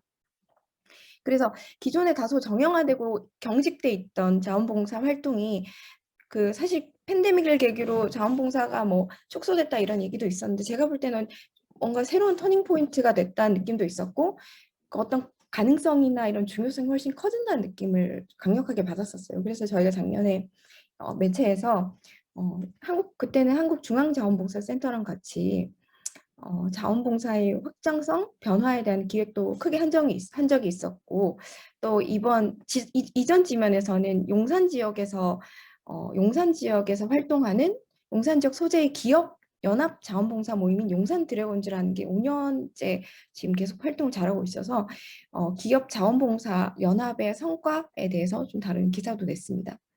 저는 지금이 기업들이 자원봉사에 굉장히 주목해야 하는 시기라고 생각을 하고 첫 번째 이유는 신입 직원들 그러니까 지금 Z세대가 그걸 원하고 있다고 생각해요. 근데 이 사람들의 사회 참여에 대한 인식은 아까 이제 김동 대표님도 얘기를 하셨지만 이미 기업을 앞서 있다고 보거든요. 환경이나 이런 모든 문제에 대해서. 그러니까 아까 또 전에 발제자가 말씀하신 것처럼 강제성 있는 의미 없는 이런 프로그램으로는 절대 안 되고 오히려 더 이제 신뢰를 잃게 될 수도 있고요. 자기가 속한 기업에 대해서 새롭게 재미있는 방식의 자원봉사를 끊임없이 제시하고 기업이 만들어내 줄 수 있어야 된다고 생각을 합니다. 두 번째는 기업이 지역사회와 교감할 수 있는 중요한 방법이 가장 중요한 방법이 자원봉사가 아닐까 생각을 하기 때문인데요. 직원들이 밖으로 나가서 지역사회의 문제점을 자기가 알고 체감하고 주민들과 마음을 나누고 부딪히고 이러면서 서로에 대해서 이해하고 공감하고 이런 과정에서 신뢰가 생겨나게 된다고 생각을 하는데요. 지금 이제 기업이 ESG 경영을 하는 목표가 사실은 등급을 잘 받기 위해서는 아니라고 아마 기업들이 다 생각을 할 거고 궁극적으로는 자기 직원들에게 사랑받고 지역 주민들에게 신뢰받는 것이라 한다면 이렇게 자원봉사 이상의 것이 아마 없지 않을까라는 생각도 들고 그게 아까 김동 대표님 말씀하신 대로 기업 ESG의 어떤 걸 잘 할 수 있는 동력이 될 수도 있을 것 같다는 생각을 합니다. 그래서 오늘 굉장히 의미 있는 시간이었다는 생각이 들고 ESG와 자원봉사에 대해서 이렇게 유형을 나누고 토론을 하고 생각해 본다는 것 자체가 굉장히 의미 있는 시간이라고 생각을 하고 계기가 뭔가 하나의 기점이 될 수 있는 시간이지 않을까 생각합니다. 그리고 하나 더 말씀드리면 제가 여기 지금 루마니아에서 우크라이나에서 들어온 난민들을 위해서 굉장히 자발적으로 활동한 수많은 루마니아인들을 만났어요. 어제 같은 경우는 국경에서 14살짜리 자원봉사자 여학생을 만났는데 중학교 7학년이라고 했고요. 학교를 마치고 집이 여기 국경에서 20km 정도 떨어져 있는데 매일 42일째 국경으로 와서 난민들을 위해서 통역 봉사를 하고 있다고 들었어요. 그러니까 우크라이나 난민들을 영어로 이렇게 해서 루마니아로 잘 들어가서 다른 지역으로 갈 수 있게 쉼터로 갈 수 있게 하는 일을 하고 있다고 들었어요. 그래서 저는 앞으로 이런 훌륭한 어린 시민들이 기업이 아마 직원으로 맞이를 하게 될 거고 그리고 이런 훌륭한 시민들을 고객으로 만나게 될 거라는 생각이 들면서 기업이 자원봉사를 제대로 이해하지 못하고 있으면은 아까 여러분 말씀하신 것처럼 워싱이라는 운명을 쓰게 될 수도 있을 것 같다는 생각이 들었습니다. 그래서 기업이 스스로 하는 것도 좋지만 어떤 전문성을 가지고 있는 NGO 이런 봉사단체 그리고 이미 스스로 잘하고 있는 이런 여러 시민들과 협력을 해서 이런 걸 같이 고민해 보는 것도 굉장히 좋을 것 같다는 생각이 듭니다. 이상으로 말씀 마치겠습니다. 현장성 있는 토론 감사합니다. 다음으로 박필규 GS 칼텍스 팀장님 토론 듣겠습니다. 네, 제 말 잘 들리시나요? 네, 안녕하세요. 저는 GS 칼텍스 CSR 팀의 박필규 팀장입니다. 되게 좋은 의미 있는 자리에 함께하게 해주셔서 감사드리고요. 저는 이제 기업사회공헌 업무를 좀 오래 했습니다. 한 20년 정도 했는데 운이 좋게도 한 7년 전부터는 이제 GS칼텍스의 ESG 평가 그리고 지속가능성 보고도 제작 그리고 뭐 여러 가지 글로벌 대응 이제 그런 업무들을 맡고 있다 보니까 사실 ESG에 대한 민감도가 되게 높은 편이고요. 이제 그런 현장의 경험 관점에서 이제 실제로 GS칼텍스의 투자자, GS칼텍스에 대한 고객사들 그리고 이제 GS칼텍스에 대한 그 어떤 글로벌 ESG 평가들에서 요구하는 것들과 연결해서 제가 좀 말씀을 드리겠습니다. 지금 현재 이제 우리나라에 이제 기업사회공헌의 개념이 도입된 게 한 20년 정도 됐는데 이제 ESG 성과가 기업사회 그러니까 자원봉사 활동이 ESG에 얼마나 기여할 수 있는가는 뭐 정말 의미 있는 주제로 생각되고요. 그런 면에서 ESG 시대의 봉사활동이 중요하고 또 환경 주제를 어떻게 풀어가는가가 중요하다는 김대영 대표님 말씀 저도 전적으로 공감합니다. 이제 그러면서 아까 이제 이원규 대표님 발표를 보면서 제가 이렇게 제가 오랫동안 기업사회공헌 조직에서 봉사활동을 평가도 하고 실행해 봤는데 정말 다양하고 체계적으로 이런 것들을 이제 평가할 수 있구나라는 것들 좀 배웠고요. 그리고 뭐 다른 우리 뭐 CJ나 우리 현대모비스 사례도 되게 의미 있게 잘 봤습니다. 그래서 GS칼텍스도 자원봉사 활동에 대한 고민이 되게 많습니다. 한 20년 전, 한 10년 전까지만 하더라도 자원봉사 활동이 정말 중요했는데 이제는 조금 이제 기업들이 이제 자원봉사 활동을 바라보는 뷰가 좀 바뀌고 있습니다. 이제 그만큼 사회가 바뀌었고 그 비중이 줄어드는 것도 사실인데요. ESG 경영 시대에 이제 자원봉사 활동이 성과에 기여한다. ESG 정말 좋죠. 이제 그런데 이제 저는 좀 약간 좀 고민은 뭐냐면 GS칼텍스에서는 일반적인 사회공헌 활동 모두에다가 ESG를 갖다 붙이는 건 아니라고 생각합니다. 이제 그러면서 역시 자원봉사 활동 역시 우리가 하고 있는 모든 자원봉사 활동이 ESG 성과와 연동될 거라고 생각하는 거는 전 아니라고 생각을 해요. 아까 현대모비스의 신창재 책임님께서 이제 보여주셨던 걸 보면 결국은 이제 글로벌 ESG 스탠다드들은 요구하는 것은 이제 지역사회에 대한 기여 그리고 지역사회 이해관계자와의 커뮤니케이션 그리고 이제 그런 좀 지역사회에 되게 주목을 하고 있는데요. 이제 ESG라는 거는 기업의 경영활동이 환경과 사회에 미치는 부정적인 영향을 관리하자라는 것이고, 근데 과연 우리의 봉사활동이 기업이 직접적인 생산과 판매 활동이 환경과 사회에 미치는 나쁜 영향을 줄이는데 역할할 수 있겠는가? 사실 그거는 좀 어려운 것 같아요. 그래서 이제 아까 우리 한국자원봉사문화장님께서 말씀하셨듯이 이게 어렵지만 하지만 이제 지향해야 한다라는 면에서는 저는 좀 분명히 공감하고요.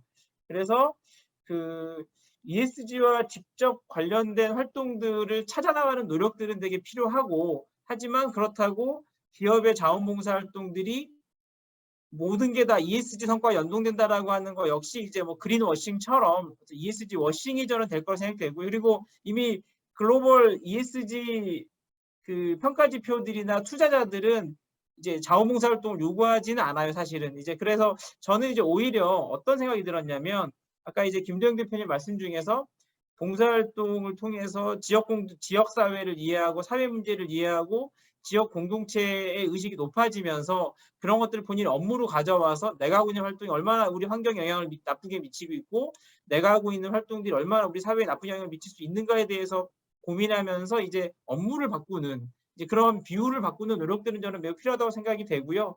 또한 뭐 ESG와는 관련이 없지만 가슴 따뜻한 사회공헌 활동, 봉사활동 저는 그런 것과의 균형도 되게 중요하다라고 좀 그런 좀 말씀을 좀 드리겠습니다. 그래서 이제 결론적으로 밸류체인과 관련된 활동들, ESG와 관련된 활동들도 열심히 찾으면서 한편으로는 가슴 따뜻한 활동들도 가져가는 그런 좀 균형을 세우면서 이제 우리들이 이 과제들을 좀 같이 풀어야 되지 않을까라고 생각하면서 제 얘기를 마치겠습니다. 이상입니다. 감사합니다. 좀 다른 시각을 던져주신 것 같습니다. 마지막으로 장걸 삼성 디스플레이 프로님 토론 듣겠습니다. 네, 네, 안녕하세요. 삼성 디스플레이 사회공헌단의 장걸 프로이고요. CSR 포럼의 멤버이기도 합니다. 그래서 오늘 이 포럼에서 ESG가 사실 또 뭐 예전에 뭐 CSV나 그 전에 여러 가지 이슈들, 사회공헌에 관련된 이슈들처럼 또 하나의 유행처럼 흘러가는 거 아닌가, 이런 좀 염려를 초기에는 많이 했었는데, 또 오늘 이 자리를 통해서 ESG에 대한 어떤 또 이해와 이런 것들도 좀 더 얻을 수 있었던 것 같아서 좋고요. 그리고 또 특히 제가 요 최근에 저희 회사도 삼성도 CSR 성과지표 모델 개발에 대해서 되게 이제 관심을 가지고 준비하고 있는 것들이 있다 보니까 오늘 또 성과지표 개발이나 성과 관리, 그리고 또 이것들을 기업의 사례를 통해서 이렇게 좀 다른 쪽의 분야도 좀 이렇게 접할 수 있는 기회가 된 것 같아요. 되게 저한테는 되게 유익한 시간이었고요. 특히 이 성과지표 개발 관련해서는 좀 의견이 좀, 저는 또 이 성과지표 관리가 그동안에도 우리가 이제 CSR 사용된 성과에 대한 것들을 어떻게 평가하고 어떻게 측정할 거냐에 대한 고민들도 많았고 여러 가지 노력들도 많이 했었는데 굉장히 어려운 부분이었던 것 같고 또 실제 현장에 적용하기 되게 힘들었던 것 같아요. 그럼에도 앞으로도 계속 이 부분은 노력을 같이 해야 되는 부분이라고 생각하고, 그런 측면에서 이 성과 평가 방법은 좀 더 세부적이고 자세한 기준들이 좀 마련이 되면 좋겠다라는 생각을 했고요.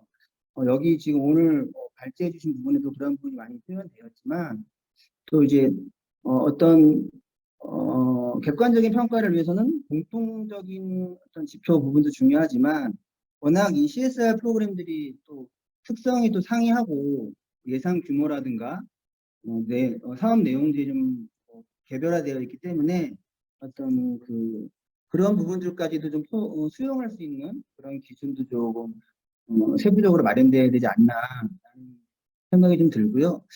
우리 또 한국 사람들의 특성이나 또 우리 기업의 특성이 이런 성과관리 지표가 만들어지면 사실은 모든 프로그램들을 그 성과관리 지표에 맞춰서 좋은 점수를 얻기 위해서 결국은 사업 내용이 거기에 맞춰져 버리는 경우들도 많이 있는 것 같아요. 그런 것들을 조금 예방할 수 있어야 되겠다라는 생각이 들고, 이런 지표와 뭐 항목들로 평가를 한다고 해도 그 기업 스스로가 내리는 평가에는 항상 좋은 점수가 나오는 경우가 많은 것 같아요. 이게 이제 사회적 바람직성 편향이라고 해서 나는 좋아 보여야 되니까, 나는 착해 보여야 되니까 이런 편향이 많이 나오는 경향이 있는 것 같은데, 오늘 첫 발제를 해주신 김두영 대표님 자료에 보면 되게 공감하는 부분이 있었던 건, 우리 Z세대 조사의 인식조사를 보면 그게 그 결과가 꼭 Z세대만은 아닐 거다. 저는 또 많은 분들의 설문조사를 해도 거의 비슷하게 나올 거라고 보는 게, 기업은 진실을 말하지 않을 거다라고 생각하고 있는 거예요. 이게 결국은 우리가 아무리 좋은 성과를 지표로 만들어낸다 하더라도 이 인식을 바꾸지 못하면 그게 뭐 100점이 나오고 200점이 나오면 무슨 소용이 있겠나 이런 생각이 들고요. 실제로 우리 인식조사에서는 지금 기업이 ESG 관련된 부분에 대해서 열심히 하고 있다고 생각하냐에 거의 점수가 보면 30점도 넘지 못하는 이런 상황이 아닌가 이런 생각이 드는데, 우리 Z세대가 인식조사에서 말했듯이 기업이 진실을 말한 그 기업이 신뢰를 얻을 수 있는 그런 기업이 되게 하려면 실제로 이제 Z세대들은 인식조사에서 나는 동일한 조건이면 좀 더 ESG 경영이나 또는 착한 경영을 하는 회사의 제품을 구매하겠다라고 했지만, 과연 우리가 실제로 그렇게 하고 있냐, 그거에 대해서도 한번 더 고민해봐야 되고, 만약에 기업이 정말로 계속 진실을 말하고 기업의 ESG 평가 점수가 30점이 아닌 70점, 80점, 90점에 가게 하려면 기업 스스로의 노력도 중요하지만 어쨌든 시민사회 우리 모두가 기업을 움직일 수 있는 그런 실제적인 행동들을 좀 해야 된다. 이런 부분들을 좀 오늘 포럼을 통해서 많이 좀 더 생각하게 됐습니다. 네, 감사합니다. 네, 함께 해주신 세 분의 종합토론자께 감사의 말씀을 드립니다. 오늘 참석하신 청중분들께서 신청 시에 사전 질문들을 주셨는데요. 질문들을 미리 강연자분들께 전달해서 반영하려고 애썼습니다. 그중에서 또 이제 접수 내용을 분석해서 가장 많이 궁금해하신 질문 3가지를 선정하였고요. 그 질문을 이제 또 답변해 드릴 예정인데요. 첫 번째 질문은 자원봉사 프로그램을 ESG에 근거하여 성과지표를 직접 적용해 본 결과 어떤 영향이 있었는지, 또 기업 측면과 지역사회 측면에서 말씀해 주셨으면 좋겠다는 그런 질문이 있었는데, CJ 사회공헌 추진단의 김도균 책임님, 부장님 죄송합니다. 부장님 답변 부탁드립니다. 네, 근데 먼저 좀 양해 말씀을 드려야 될 게 저희가 이 연구 결과가 작년 12월 말에 나와서 아직 지속 가능 경영 보고서를 통해서 약간 그 지역사회나 대중에게 좀 공개를 하지 못했어요. 그래서 직접적인 영향을 체감할 수는 없었지만 좀 저희가 예상을 해볼 수 있는 게 그동안 저희가 지속 가능 경영 보고서에 그 자원봉사 데이터는 좀 공사했던 그 항목들을 나열하고 최근 3개년의 수혜자 수만 보여주는 그 정도의 숫자만 보여줬었거든요. 그래서 이걸 지속 가능 경영 보고서를 통해서 보신 분들은 그냥 공사를 했구나 정도로만 느끼실 것 같아요. 근데 저희가 지금 보여드린 것처럼 다양한 그 봉사 데이터와 함께 만족도 이런 성과들을 보여드린다면 보셨던 이해관계자분들이 저희가 활동했던 자원봉사 성과에 대해서 좀 공감도 하시고 전반적으로 ESG 데이터에 대한 약간 좀 인정도 이런 것도 높아질 수 있을 것 같다는 생각을 하고 있습니다. 그리고 지역사회 측면에서는 저희가 진행하고 있는 온라인 진로 멘토링 사업이 좀 약간 좀 참여하고자 하는 사람들이 좀 많아질 것 같아요. 그래서 약간 중고등학생 대상으로 진로 멘토링을 해보면 좀 당황스러운 게 제가 어떤 얘기를 해도 굉장히 소극적인 반응이 많습니다. 그래서 좀 리액션을 요청해도 반응이 없어서 좀 침묵에 좀 서먹서먹한 시간이 있는 경우가 많거든요. 근데 좀 참여하고자 하는 사람들이 많아지면 좀 적극적으로 좀 질문도 하고 리액션도 많아질 것 같고요. 그렇게 되면 전반적으로 봉사 만족도도 높아지고 좀 어떻게 보면 선순환의 좀 프로그램이 되지 않을까 좀 생각을 하고 있습니다. 네, 이상입니다. 네, 감사합니다. 두 번째 질문은요, 자기주도 자원봉사와 기존 자원봉사 프로그램과의 차별성은 무엇인가요? 네, 질문인데요. 현대모비스의 신창재 책임님, 답변 부탁드립니다. 네, 저희가 자기주도 자원봉사랑 그리고 기존 자원봉사를 운영해 본 결과 우선 기존 자원봉사의 경우 그 참여 인원의 특징이 시니어 그리고 남성 기혼적인 특성이 있었고요. 자기주도 자원봉사 같은 경우는 MZ세대 중심의 주니어 그리고 여성 미혼 참여적인 특성이 있었습니다.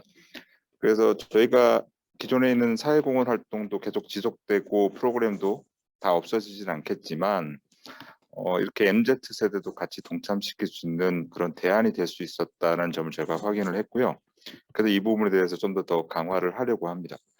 그리고 하나 또 실무적인 입장에서는 사실 요즘 전략적 사회공헌이라고 해서 뭐 기업의 이익이 되고 홍보가 되고 그런 활동을 또 많이 강조가 되긴 하는데 실질적으로 도움을 줄 수 있는 활동이 사실상 사회공헌 활동의 본질이라고 한다면 기업의 홍보라는 이런 입장보다는 사회적 가치가 있는 그런 임팩트 있는 활동이 결국은 기업에게 도움이 된다. 따라서 이런 아이템보다는 그런 과정과 사회적 임팩트에 좀 더 강조를 두는 활동이 되어야 됐고 그 점을 위해서 저희가 자기주도 봉사 활동에 좀 더 집중을 하고자 하는 겁니다. 감사합니다.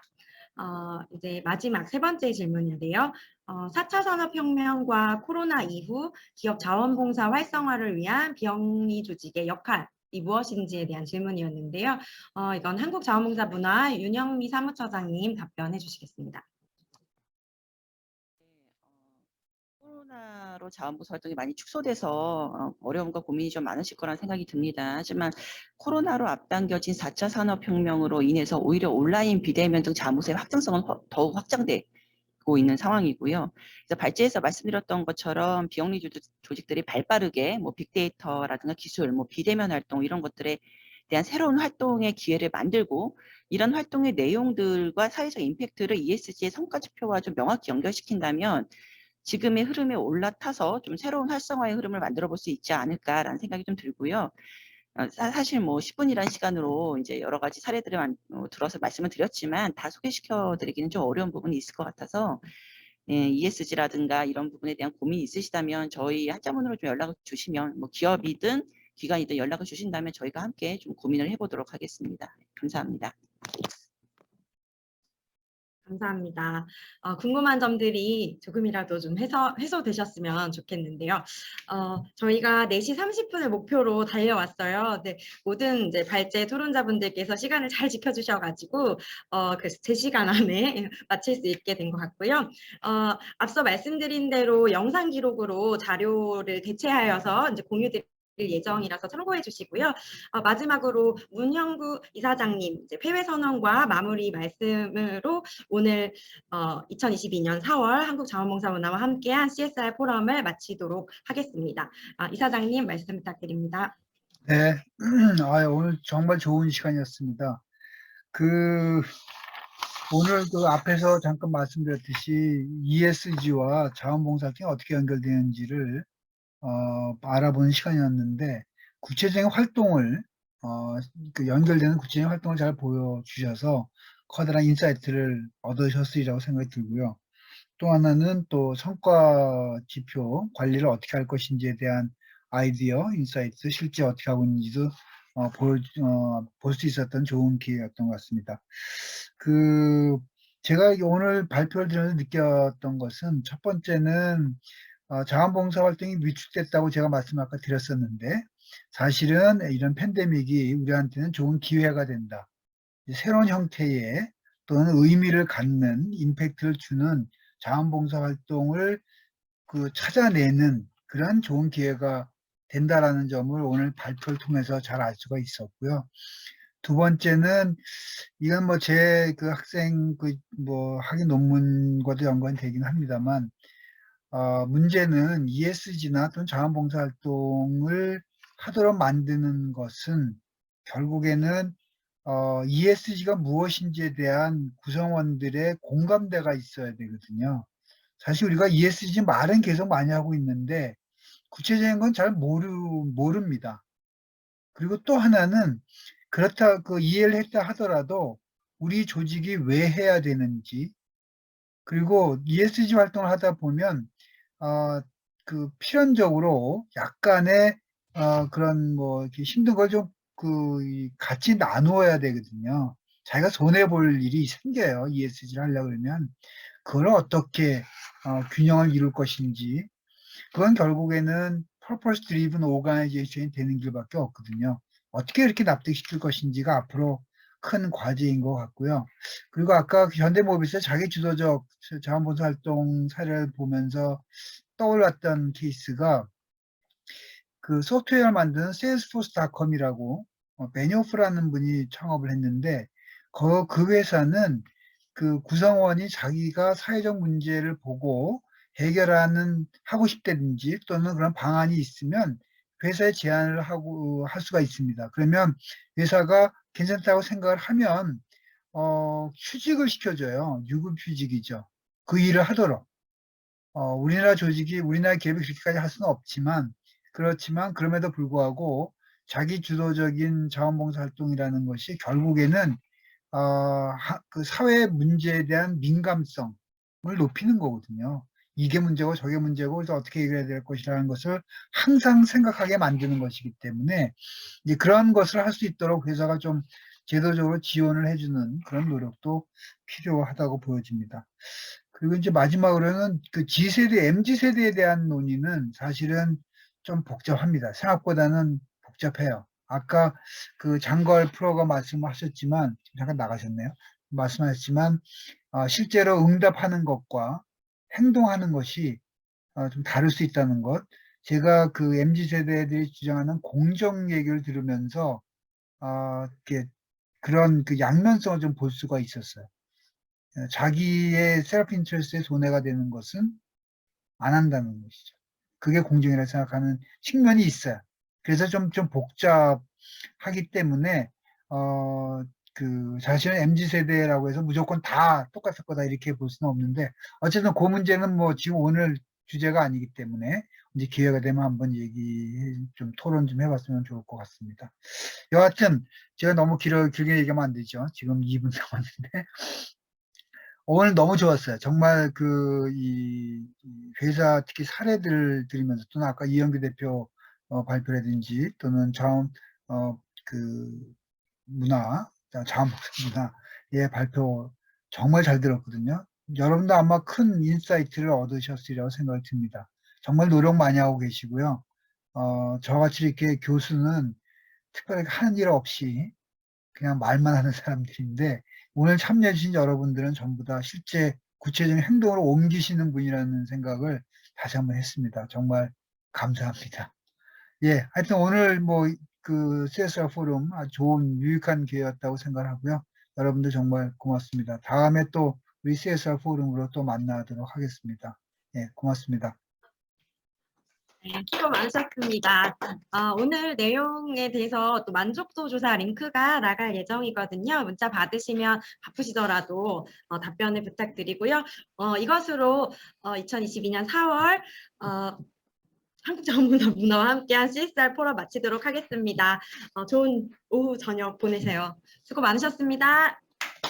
감사합니다.